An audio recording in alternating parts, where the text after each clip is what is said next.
The words of this life with Apostle Grace Lubega. As it is written, I have made thee a father of many nations, before him whom he believed, even God who quickeneth the dead, and calleth those things which are not as though they are. God quickeneth the dead and calleth those things which are not as though they are. Why? Because it's a faith experience into grace. Because you begin from faith to walk into a particular grace. You begin from a substance of what you hope. You begin from an evidence of what you don't see. Because you begin from a faith perspective, you must learn to call things that are not as though they are. That means God does not accord grace to something that does not begin from a faith perspective. And what is faith? Faith is the substance of things hoped for, the evidence of things not seen, to the end that the promise might be sure to all the seed, not to that only which is of the law, to that also which is of the faith of Abraham, who is the father of us all. This grace, if it begins from a faith perspective, that grace extends to all the seed, not that only which is of the law, but also to that which is of the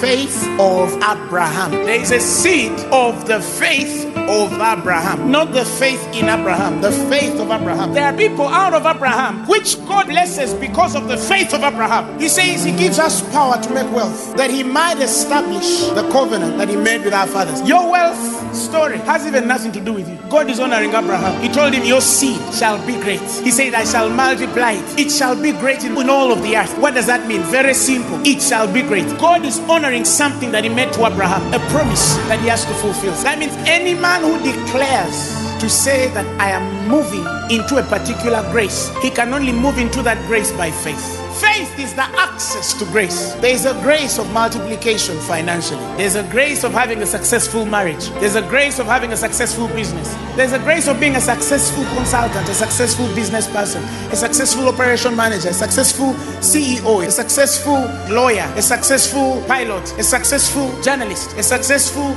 preacher, a successful minister, a successful wife, a successful husband, a successful everything. He says, if you are talking of the grace that has to make you a success in this world, it can only begin by faith.